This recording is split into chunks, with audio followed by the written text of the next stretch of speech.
Hello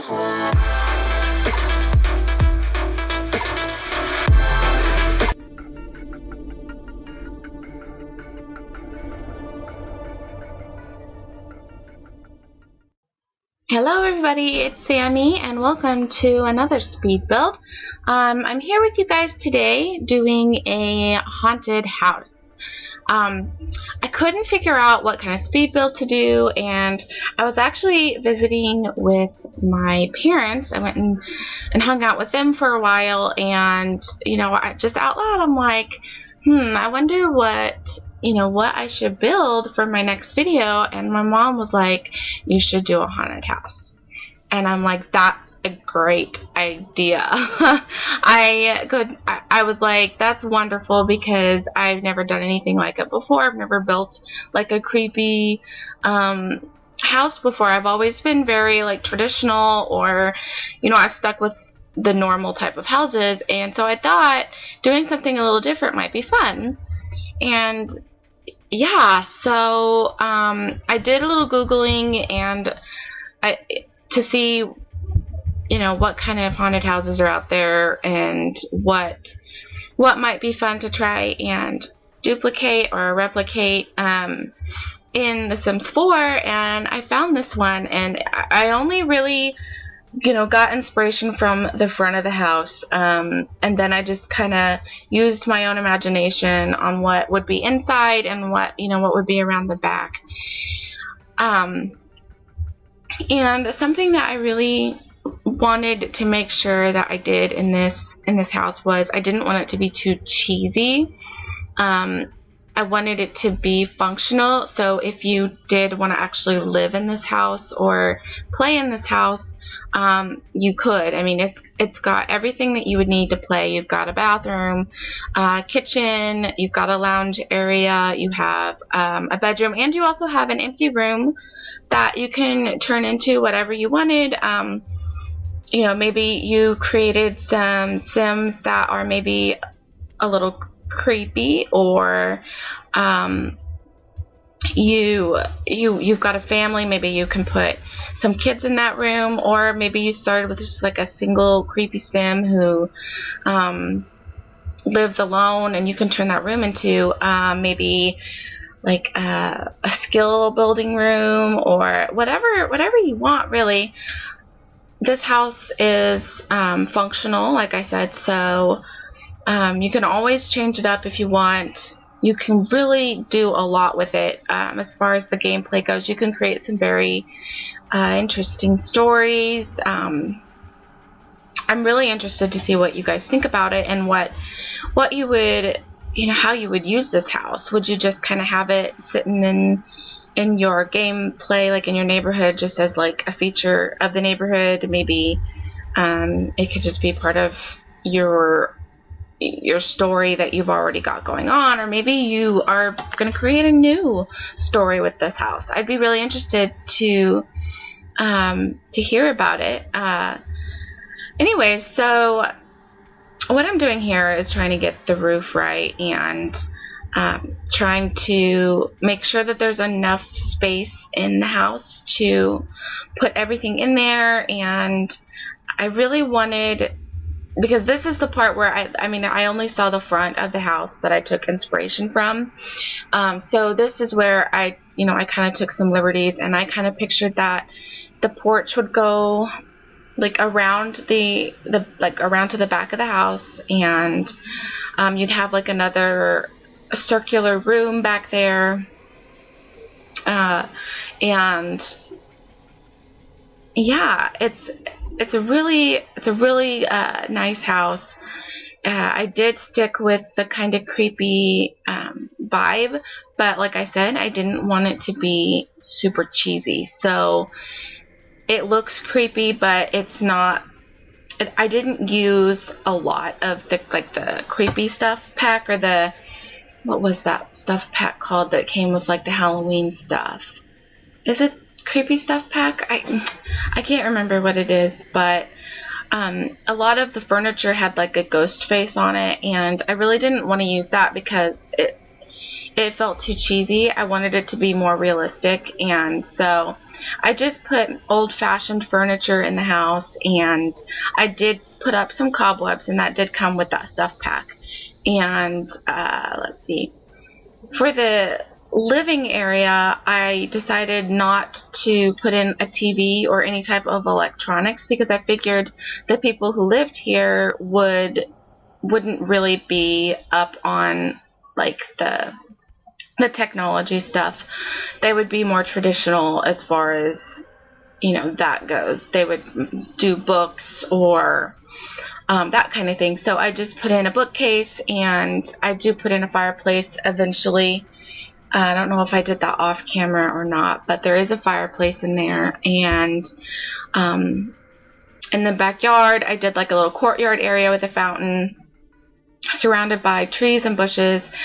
And I put in a cemetery because I figured, I mean, it's a haunted house. There needs to be like a graveyard next to it. So I did do that, and I wanted the outside to look run down, and there really isn't a lot of textures in the game that are like run down and kind of in shambles. I really wanted the roof to maybe have pieces of it missing or like some shingles missing, but there really isn't that option. So I did the best that I could. I picked a roof pattern that kind of looked more older, and I chose the wallpaper that looked more like used and kind of worn down a bit. And I do use a lot of plants that are more overgrown. I didn't put any flowers because I figured the people who lived here really weren't into flowers, but I did put like a lot of grass and overgrown bushes and that kind of thing. In here, I'm just trying to get the roofs right. The roofs kept kind of sticking through the house, and eventually I get that part fixed, but the roof kind of comes into that deck area, and it was really frustrating me. I did the best that I could with it. I moved it over and sized it down, but you can kind of see here where it sticks into the porch, and here I'm trying to figure out how I can fix it. But I guess when you try and make it into a room, you can only do that on the interior, but the porch, it just doesn't work. So I just sized it down, and it kind of sticks through a little bit, but it didn't really bother me. Obviously, if it bothers you, you can always change it or fix it or whatever if you want to do. So yeah, here I am just adding in some little details in, you know, onto the exterior. Some, what are those called? Corbels? What does that say? I missed it. I think they're called like corbels, or I don't know. I put those around underneath some of the roofs that are sticking out just to give it a more realistic, you know, make it more realistic, because it looked like it needed like some support there. So I added that around. Plus it just makes it look more detailed, and it just looks more, I don't know, it just looks nice. And I'm adding in some roof decorations because I figured this house would have some, and just fixing up the roof a little bit, adding in more decorations. And the roof was kind of like sticking through and looking kind of funky, so I just added that little piece of whatever it's called there. And I think now I'm doing the doors and windows at this point. I put in a lot of windows because it looked like in the picture that I found there was a lot of windows, and so I figured I should, you know, stick with that. And I put it all around all the little rounded parts of the house and a few along the rest.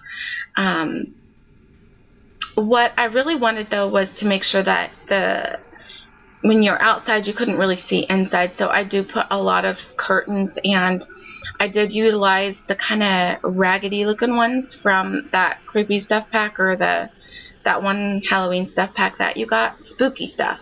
That's what it is, I think, the spooky stuff pack.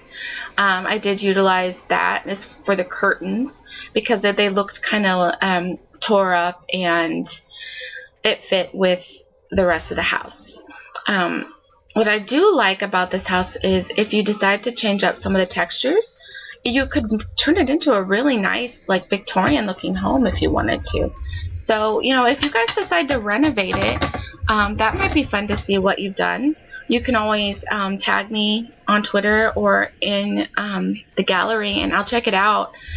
Just tag me under SammyxSimmer, and I'd love to see if you've, like, renovated it, or, you know, if you've created a family for it. It might be fun to see what you've done. So definitely do that and tag me. I'd love to see it. So here I am doing the finishing up the exterior, adding in some of the plants that I was talking about, making it look overgrown, and like the family who lives here just doesn't really care about keeping up with the plants. And yeah, it really does. I didn't want it to be too overly done. I didn't really think that would be good. I mean, you can always add more if you want, but I just kept it pretty simple. I added in those little cemetery plots from the spooky stuff because it added fog, and I thought, fog, creepy house, yeah, kind of fit. So you can always delete that if you don't really like it, but I thought it was a good addition. And I do add some of, like, the vines and, what are they called? Like wall plants or something. I do put those around a little bit. I thought it added an extra little detail to the house. And you get those from the Get Together expansion pack. And I think they were such a great addition to the game. I've seen so many builds, especially from Hattie Sims. I love all of her builds, and she almost always incorporates those vines in the house, and I just think it makes it look so, like, cottagey and homey and stuff. But for this build, I wanted it to look overgrown, so I used it for that. And now we've moved on to the backyard, putting in the fountain. And I add in some more plants to make it look more overgrown. And I use the ground texture, the floor texture, I can't remember what it's called. Added in some, like, the cobblestones. And what I do end up doing, and I don't know if I'm getting ready to do it now or if I do it towards the end, I put some grass kind of in the middle where the cobblestones are and erase a little bit of it. Yeah, I'm doing it right here. I wanted it to look like some of, like, the grass or, like, some weeds have grown through the path or the cobblestone courtyard area. It just kind of makes it look even more overgrown and neglected. So I thought that was a nice touch.